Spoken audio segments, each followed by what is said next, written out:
it seems like the contactless revolution is accelerated and is here to stay post-COVID. Yeah, that's right. I mean, you have a constant consumer hunger for improvements in whether it's checkout experience or reduced queuing times, or the way that they're able to interact and experientially pay for something, whether even if that's down to walking out of the store without ever removing their wallet from their pocket, which we've seen in a couple of places around the world where you have checkoutless stores. Yeah. And the contactless flow the user experience for contactless is a very straightforward one. Being able to take out your phone or take out your card and just tap and pay and go is significantly improved on using PIN. It's significantly improved on putting your card into the device of someone else, particularly if you are, in a market stall or something, where you're not super familiar with the brand. Do you want to put your trust in, handing your card over, putting it into someone else's machine? What's going to happen from that point? The idea of holding on to what is yours and just touching it against someone else's is something that people feel particularly comfortable with.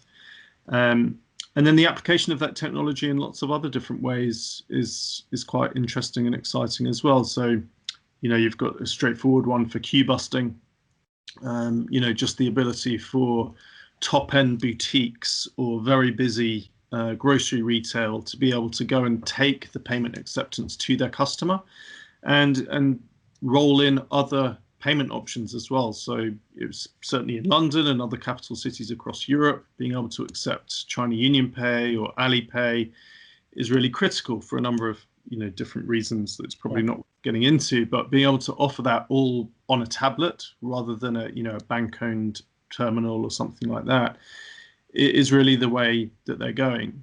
But then with this tech being Android agnostic, you also have the potential of looking at how an SDK can be used to put this technology into other people's applications, whether that's a neobank that is particularly targeting customers who have a focus on being green, or a particular focus on whatever area it is that the neobank is trying to get, making your spending habits more responsible, or whatever their marketing drive is to get you to sign up to their bank. The ability to enable payments acceptance within that same application or within your taxi application or whatever it is, where payment is a necessary requirement, being able to incorporate that tech with an SDK and not having to get a license from a manufacturer, not having to get some sort of point-to-point encryption certification with PCI in order to do a secure transaction. All of these things really open up all sorts of potential. If you think of a pizza delivery company, you could now enable payment by a consumer tapping on their own device, so they don't even need to tap on anything on the merchant side. And then you're looking at turning all of the sort of e-commerce card not present transactions into much more secure, less risky card present transactions, which come with an added benefit of being more cost effective as well. So in all sorts of scenarios, the way that our tech or contactless SoftPoS can be integrated, it's quite exciting to think, where that can be used. If you, transport, if you think about, public transport systems, obviously in London, we're quite spoilt. We, had the first contactless sort of transaction flow with the Oyster card, which is now expanded out to the use of just general contactless cards. Being able to get that type of experience into transport systems all over the world, it's really cool. The transactions that you mentioned, loyalty schemes play a big part in them, and I just wondered how merging of the loyalty schemes can help, with a mobile point of sale, can create deeper relationships between retailers and consumers. Yeah, absolutely. And when you look at moving your point of sale from a terminal onto a mobile device, you're moving that experience onto a technology which is far more advanced than what's been used historically. And that opens up new options around connectivity for bespoke loyalty schemes, personalized offers, sort of more than anything really that's been able to be offered in the past directly through the payment terminal. You start to be able to take into account new data points. So, it can account for the time of day and make a different offer based on you as a customer and the time of day and where you're going, where you've been. You can have different schemes working together. So looking like I really love pizza, but if you think about pizza in the cinema, depending on the time of day, you can make a cinema offer on your pizza payment experience, or offer a pizza experience on your cinema payment flow. And you can have these things which interact with each other in a much more intelligent way than previously. Even digitizing stamp type systems, for your 10th free coffee or whatever it is, these things become very light compared to running physical programs or anything like that had to be integrated within an Oracle system or a bank-owned terminal system or something like that. It literally becomes an app that you download from the App Store that can almost certainly interact with another third-party app as part of the same chain. So yeah, it's really focuses, I think, around the ability to make interconnectivity of the loyalty schemes more straightforward. That makes them even more fiercely competitive than they are today, ultimately to the benefit of the consumer. Yeah, I mean, it goes without saying that then as a result of that then massively boosts engagement and boosts customer loyalty for the retailer, or the, not necessarily the retailer, but the firm, the merchant, if you like. Exactly. And one part of that really, it kind of leads on to the way things are going after the COVID-19 pandemic, where I really think there'll be this huge proliferation of personalized e-wallets. So not just from the sort of e-wallet programs that you might be familiar with today from the big supermarkets or something like that, but even bespoke sort of 1-2-man band businesses who doing whatever they're doing, whether it's someone that comes and mows your lawn, or if it's someone offering some other type of good or service, being able to offer an e-wallet experience. Yeah, so I think the diversification of e-wallets, I think we'll see that coming out everywhere. And by creating these sort of closed loop systems, you're not only, as a small business, tying in consumers to your service or your products, but you're also streamlining the costs involved. So if you always have a running balance that can be used for certain discounted goods or offers, or whatever it is, I think we'll really start to see that coming out or playing out over the next 12-18 months too. Do you notice any different trends in their markets that you're in? Is it all this similar sort of trend of wanting personalization? Yeah, I mean, the trends that we see, it really varies. So you've obviously got those markets where digital transformation is the key driving force. And the trend around digital transformation is really focused on banking.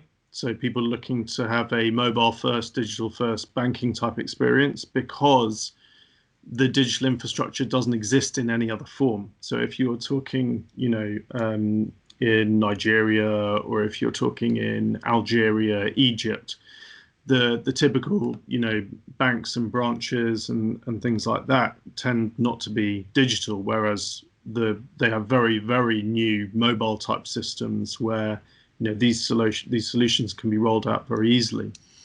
If you're looking at Europe, where even within the oldest legacy banks, they probably have some sort of mobile banking experience, something like that.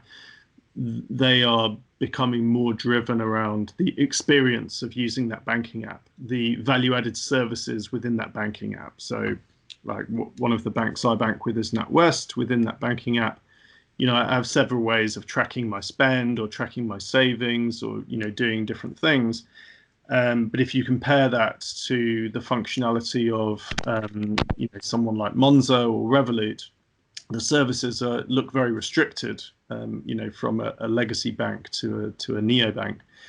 And those digital first banks being able to offer as many additional services, issuing, loyalty, and now acceptance all through a single app is, sort of very exciting.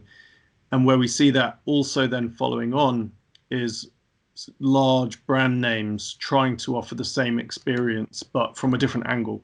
So if you take like a car manufacturer who, historically would have sold cars to a dealer, and then the dealer owns the customer relationship, and they sell them the service plan, and they sell them the alloy insurance, and they sell them XYZ, including a finance package probably.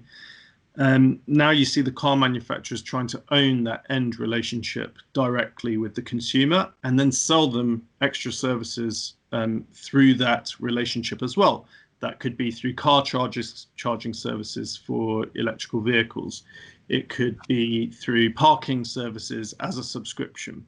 It could be for music streaming services within their car, or any insurance, any number of things where they're trying to tie that customer into a single monthly payment, and then, sort of boost the loyalty, because then not only am I, do I have a car with my preferred logo on the front, but they're also providing me with a whole load of other services that otherwise, I might be buying from 5 or 6 different parties, and I should hope I'm making some economies of scale in that purchasing experience that brand is bringing me. I just wondered if I could sort of briefly get your predictions on how you think the pandemic will change the point of sale landscape as we move forward. We're seeing the change is underway already, right? So there was a lot of interest before in contactless technology, and people had an idea that it made sense for the future, but no one was ever really looking to make decisions around it and start kicking projects off. As I said, we went through a lot of stages with banks and businesses and platforms who were creating internal presentations on how this technology may or may not form a part of their future roadmap, to now where we are very much certainly slotting into a 12 or 24-month roadmap where this technology is a demand. It's a top priority to incorporate this tech, whether that's with us or with someone else. The priority to incorporate this tech within their solutions is definitely there. Likewise, those digital transformation countries, they're all stepping up their plans. And then the sort of final rubber stamp, I suppose, on this technology was when Apple acquired our competitor. That cemented SoftPoS as being involved in the future for this type of technology, and has opened up all kinds of new conversations from areas we haven't even really thought of ourselves, around incorporating this tech into an e-commerce flow or into a global delivery type business, to have and not just to use the tech for acceptance, but to use the tech for confirmation of delivery. So just tapping your card to show that you were there, or proof of age, or whatever it is. There's lots of different ways of using the tech to promote that contactless experience, even if it's down to pizza delivery or something like that.